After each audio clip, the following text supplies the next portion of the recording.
All right, what's up, guys? Welcome to episode number 165 of the Always Race Day podcast. I'm Connor Ferguson. I'll be joined by Caleb Slouha and Joshua Olmstead in a second here.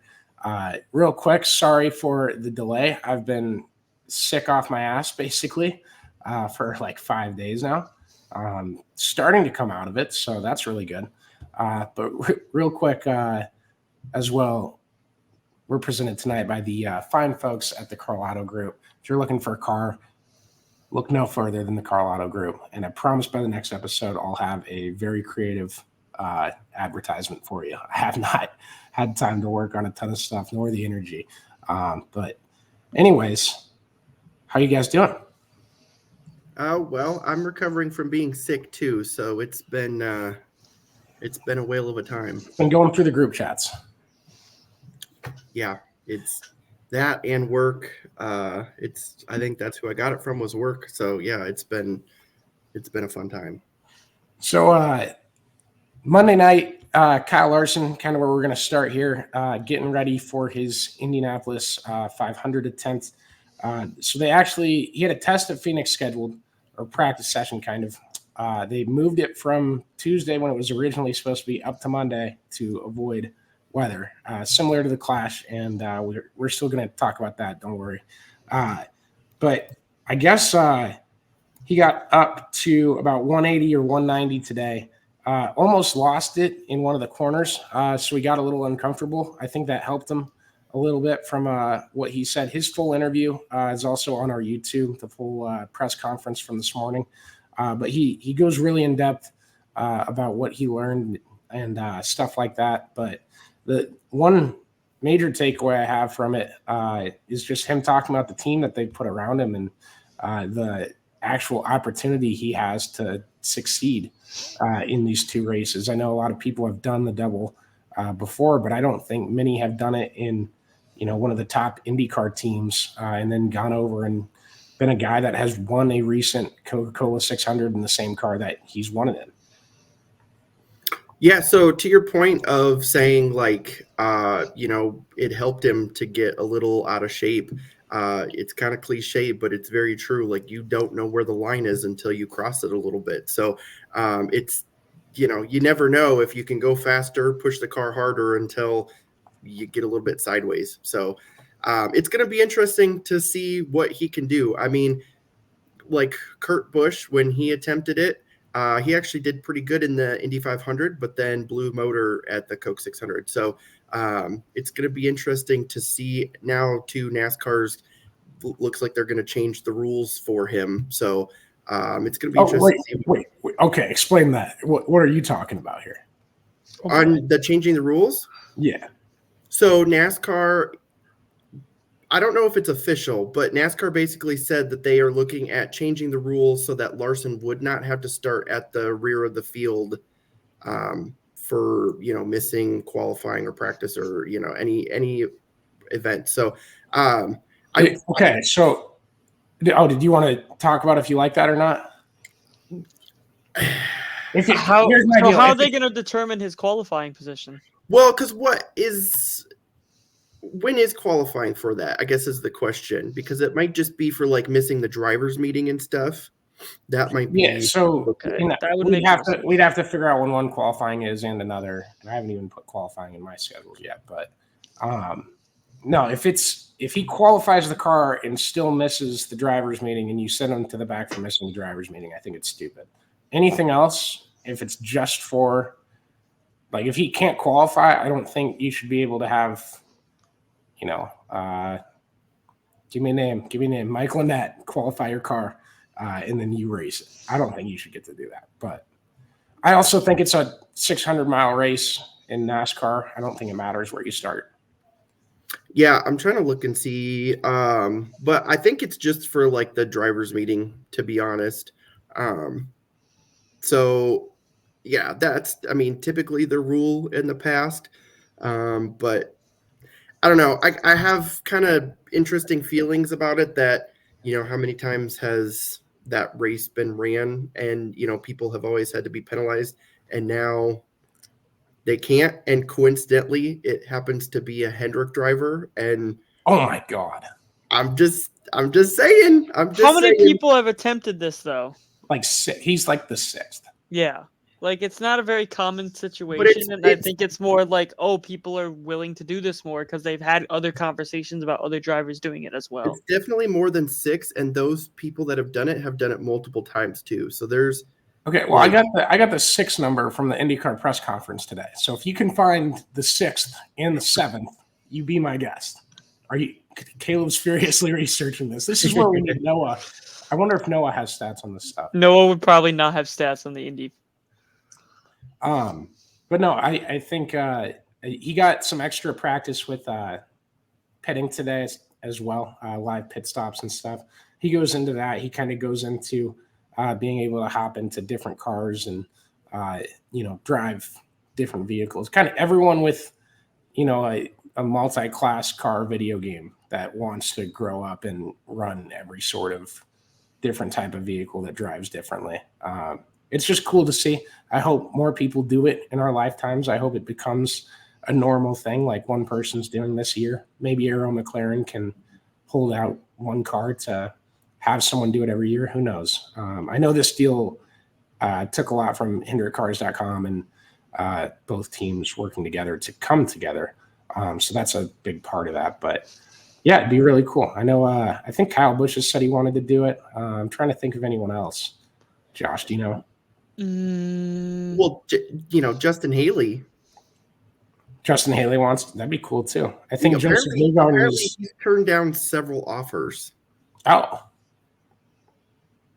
I just want that free agency portal. Like, I want that to be a running thing on a website somewhere.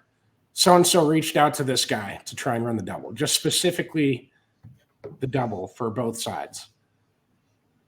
I think no one in the field really has the flexibility like Larson has that would. Cody Ware. He's not even in the field anymore. What do you mean the flexibility? He might be at Daytona. What do you mean the flexibility?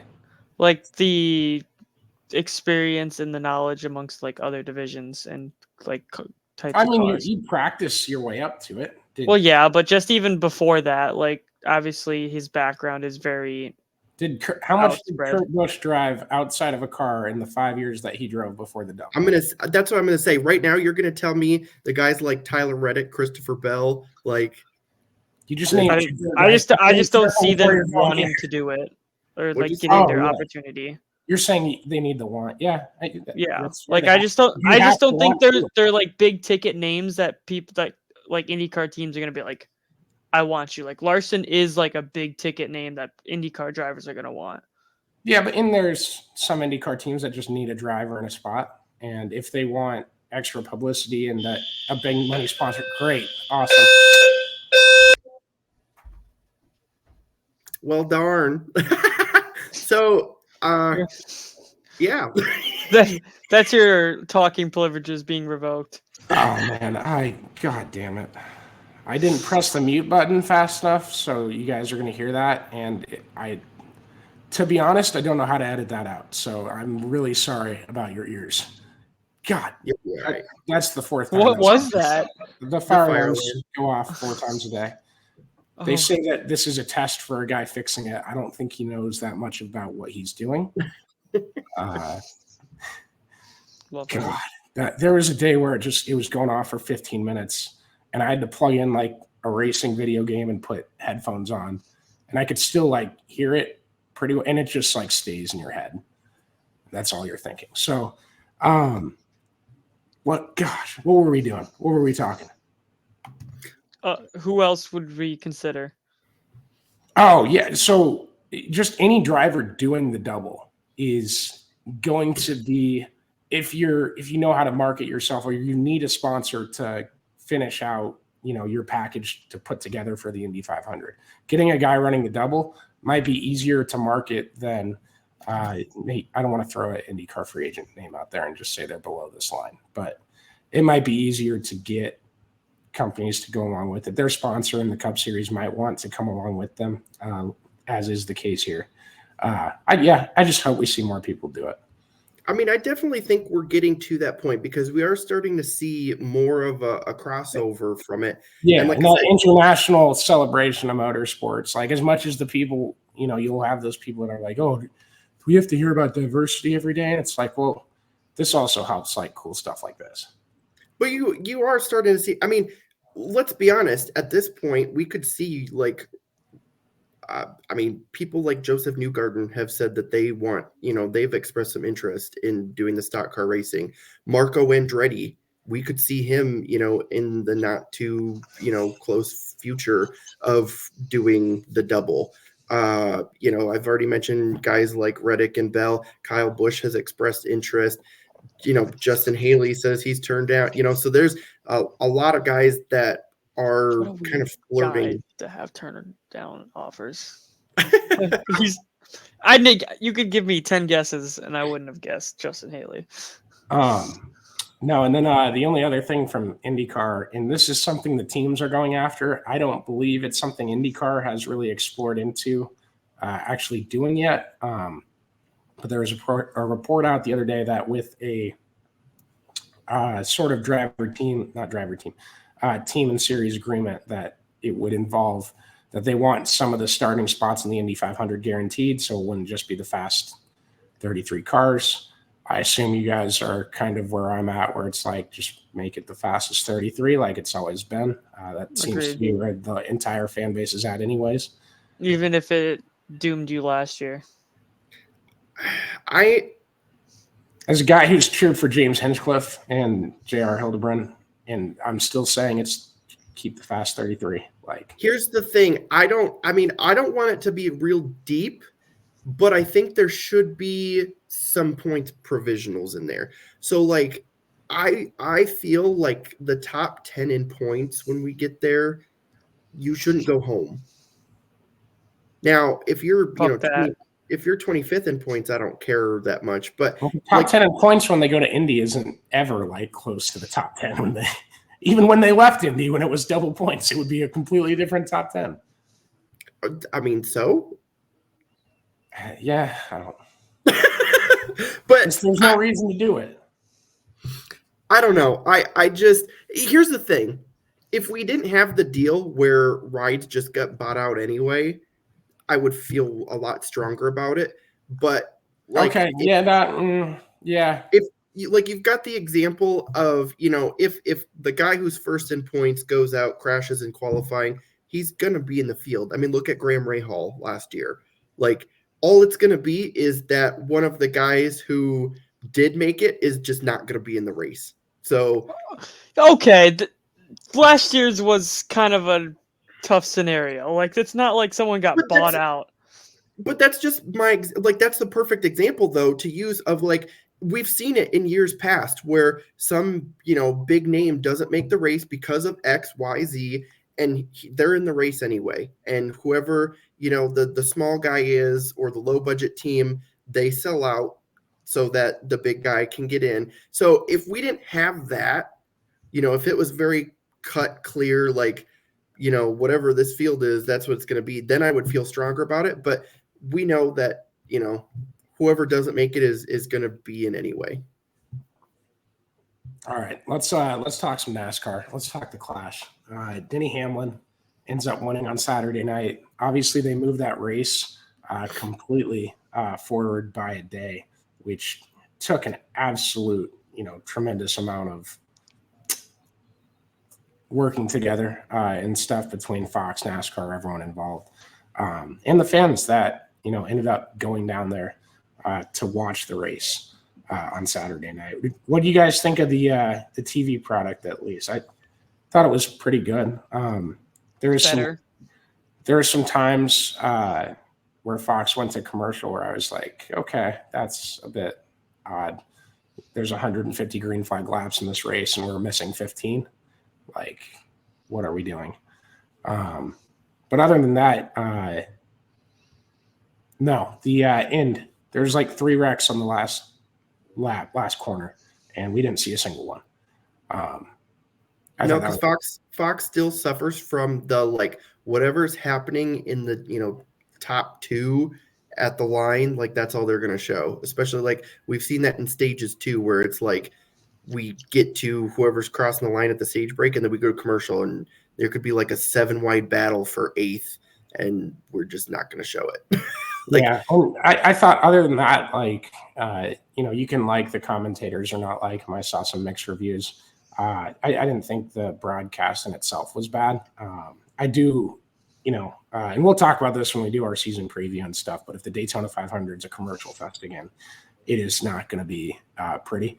But I did want to point out they still got 1.511 million viewers on Saturday night. Caitlin Clark got 1.6. They're pretty dang good numbers for all things considered.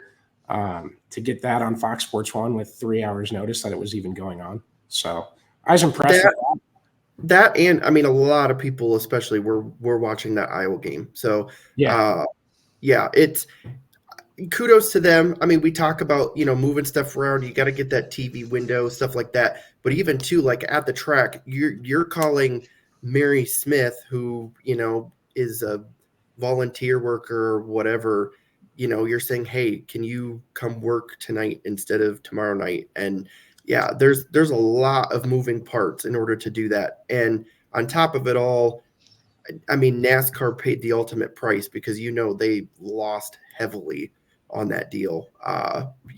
Just from losing, all the ticket sales first off, and then, you're going to lose TV numbers and, it just, you're going to make a lot of, people kind of upset by doing what you did. But at the same token, you got the race in and you got everybody out of there safely. So. Yeah, I'm completely agree with you. And this is from Adam Stern's tweet, but numbers in 2023, it was 3.6 million viewers. In 2022, it was 4.2. So massive drop there. I wish that we could have seen it this week with a packed grandstand. Obviously, that didn't happen. And I thought I think they had increased attendance from year 1 to year 2. But 3-year run, it appears it may be over. I was going to ask you guys where you want to see it go. Josh? Back to Daytona. You asshole. God. No. I'm sorry. Let me explain. Oh, Denny made a really good point about that too. He goes, like logistically it makes sense and all that, but financially it doesn't make any sense to go tear up cars to go do an exhibition race. Yeah, I can get it with this next gen car because parts are still, even to this day, scarce to come by compared to what it was with the last gen, where they obviously were able to come from their own shops compared to a one chain department. But yeah, I don't know, just from the standpoint of it making sense, like kind of like you said, because I remember growing up, like Speed Weeks was like the big thing, and it was so cool to see that. And now, like, we have nothing near that at any point in the season. And Hamlin actually did bring that up too on his podcast. He talked about, like, back in the day, by the time we got to the Daytona 500, like, you had practices, you had duels, you had the clash, you had qualifying. Like, by the time we got to the 500, you knew kind of who the group to beat was. And so it created a lot of momentum and, a lot of talk. But now it's like you kind of show up to the Daytona 500 and you don't really know, which is a good thing and a bad thing. But I do feel like it kind of takes away some of the eyes because, you get all this buzz about Daytona for, 2-3 weeks. And now it's kind of just, 6 days before. Okay, I hope I don't ruin our clip with that, with calling Josh an asshole and then not explaining why. But I hopefully have enough energy to do one little mini rant here. This reminds me so much of this cable TV cost cutters going to streaming. ESPN's partnering up with other people to put all this stuff on the same package and have all these channels on the same streaming platform. Oh, it kind of sounds like what we had 10 years ago with cable TV that everyone hated, and now we want it back. Except the Clash at Daytona has always and will always be just the most meaningless exhibition great. I don't, however much money that you give first place, it doesn't matter. It's a preseason race. These guys have a lot of money. It's cool that they win that. It's a lot of money to them still, no matter what it is. And if it's at Daytona, it's just another practice session with other cars on the track where you have reason to wreck people. Reason to not wreck people on purpose, but get in those accidents. I'd rather see NASCAR take the Clash to a short track that hasn't had a Cup Series race in 30 years or more, a short track that's never had any NASCAR to it. And I'd like to see them go invest in those facilities and go to a different one each year and come away with you're helping a short track every season get better. And, hopefully your short track package really gets better along with it. But at the very least, you're reinvesting into the grassroots of the sport. And otherwise, take it international. That'd be cool too. It doesn't have to be 2 Sundays ahead of Daytona. There's no rule that says that the Clash needs to be right there. And for the people saying I want Speed Weeks back. Okay, you have the World of Outlaws at Volusia Speedway Park, 30 minutes from Daytona. You have New Smyrna running the World Series of Asphalt that entire damn week with the Whelen Modified Series there too. I believe ARCA runs there as well. High Limits down there now. They're going to be running some races over there. Oh, the Lucas Oil late models are down there. The World of Outlaws late models are down there. What the fuck do you mean give me back Speed Weeks? You have more Speed Weeks than you can ever fucking imagine right now. I should actually. There's never any overlap though. There's plenty of overlap. They race every time day. wise in the day. Obviously they're on the same days, but New Smyrna would always be at night. So are the dirt races. At night. Yeah, it's all at night. Yeah, those are overlapping, but the Speed Weeks is during the day. The Budweiser shootout was during the day. No, I mean the duels weren't. Back in the duels are at night. As of recently, they haven't been, but I remember the duels were at night last years ago. What did I just say, Connor? Night or day, I don't care. There's still racing going on. 175-lap exhibition race that typically ended in all the guys wrecking each other and 4 cars crossing the line unscathed is not something that I want to sign up for again. We don't need to do that again. I get there's history there. Go to some short tracks, make it unique and cool like you did with this. The people complaining about what LA was, why? What in the world could you complain about with that? They ran a race inside a football stadium. It wasn't supposed to be the most exciting race ever. It was supposed to introduce NASCAR to new fans. Okay. There wasn't any gimmicks along with it, aside from they're racing on a track that's the size of a damn football field. That's it. The short track package has sucked and still sucks. Okay. Ask them to change that. Your complaints are not with what the Clash ended up being. Your complaints are that, there's changes and I don't like change. No, I just like the whole build up to the aspect of the Daytona 500 to There's symbolize still the the fact build up. that it's a big There's race. still the build up. Have the NASCAR guys go run some modifieds at Volusia. And then one of them gets put in the wall and knows no safer barrier, and they can't race Daytona. Okay, hold the phone. Hold the phone. Travis Pastrana and Joey Logano both ran in the last 2 years there. Austin Dillon's ran there.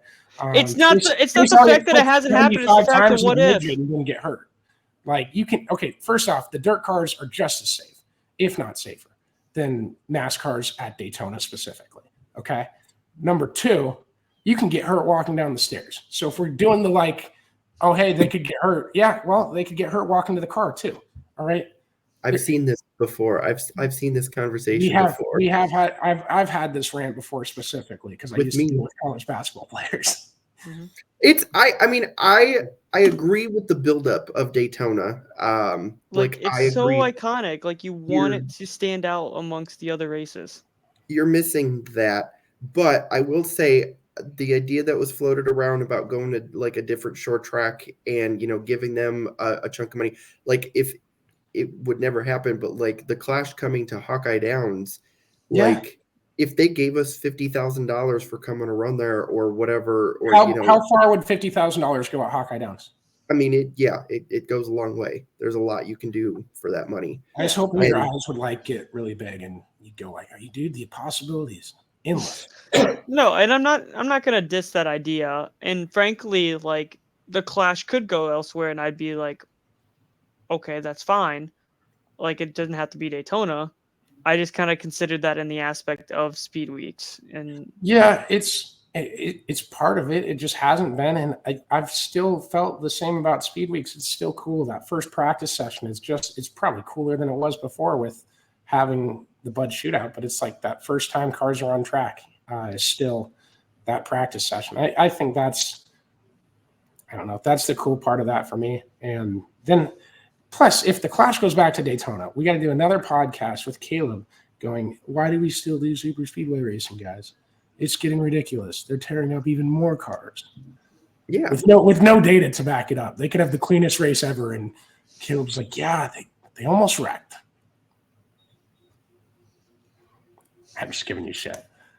You're just lucky you don't feel good. We'll just leave it at that. I know. I can barely smile without my lips hurting. They're so chapped I tried right there. I don't know if you noticed that, but if it looks like I had a resting bitch face on, I just walked around my apartment for 10 minutes looking for that stuff.